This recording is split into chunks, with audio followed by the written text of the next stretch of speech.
วันนี้ก็จะมาสอนทำก็ไม่สบายมา2 วันแล้วคืออยู่บ้านว่างๆแล้วก็ไม่รู้จะทำอะไรแล้วก็ทำเจ้าตัวสูตรนี้ขึ้นมาก็คือแบบหยิบนู่นหยิบนี่เรามาใส่แล้วก็ได้เนาะก็มีพวกครีมที่เหลืออะไรพวกเนี้ยก็เลยเอามาทำเนื้อนี่ก็จะนุ่มเหมือนมัชเมลโล่เหลวมากเลยนะคะไปแรกๆก็จะฟูๆหน่อยแต่พอผ่านไปหลายๆชั่วโมงก็จะแฟบลงเนาะอุปกรณ์ก็มีกาวนะคะน้ำถ้วยและช้อนผสมโลชั่นสบู่อาบน้ำจะใช้เป็นของนกแก้วลักซ์หรือว่าบีไนท์ก็ได้ค่ะแป้งทาตัวครีมบำรุงผิวแชมพูสระผมครีมนวดผมอะไรก็ได้ที่เนื้อเป็นโฟมค่ะแล้วก็อย่างสุดท้ายน้ำยาล้างตาออปตันนะคะก็อันจะใช้กาว3 ส่วนต่อน้ำ1 ส่วนค่ะ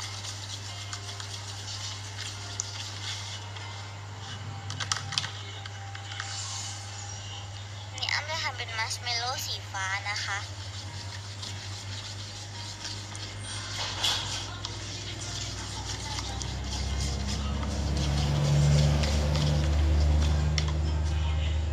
อ้ำจะใส่ตัวโลชั่นนะคะลงไป2 ช้อนแล้วก็แป้งอีก2 ช้อนนะคะในช้อนเดียวกันลงไปอีกภาชนะหนึ่ง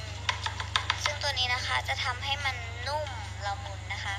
แล้วก็ใส่น้ำลงไป5 ช้อนค่ะในคลิปอาจจะไม่ถึงเนาะเพราะว่าอ้ำจะต่อเอา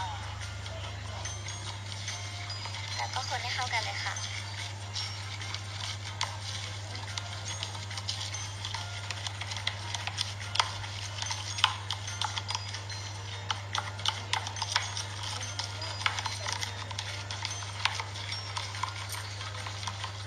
ตัวนี้นะคะก็จะมีโฟมที่อ้ำทำเองค่ะแล้วก็มีแชมพูสระผมมีครีมนวดผมแล้วก็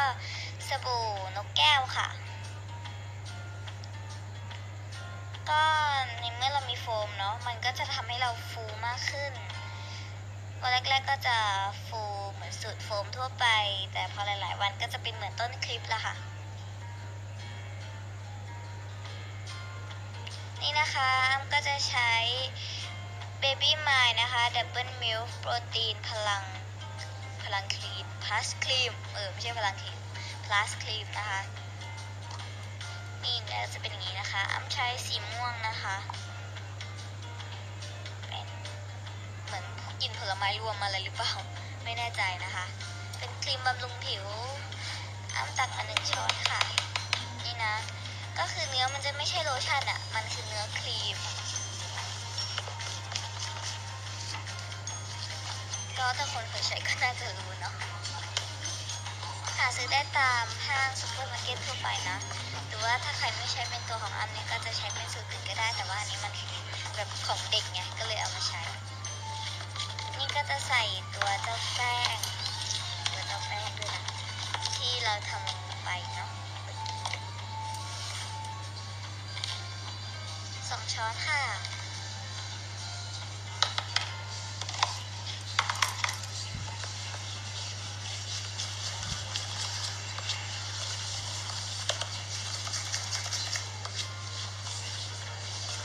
อาจจะคนแรงๆให้ฟองมันเพิ่มขึ้นก็ได้เนาะ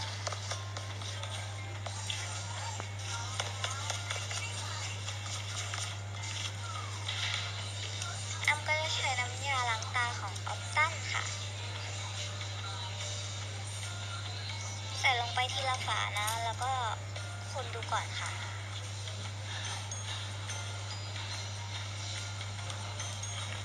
มันก็เริ่มจะจับตัวกันเป็นก้อนแล้วเนาะ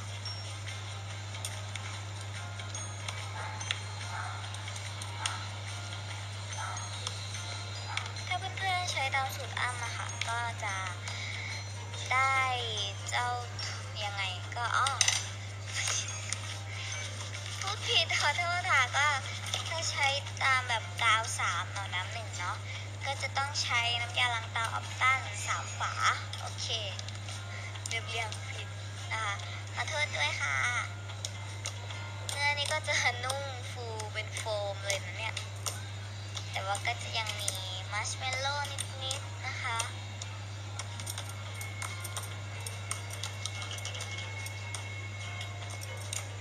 นุ่มมากเลยยื ลได้บางด้วยนะ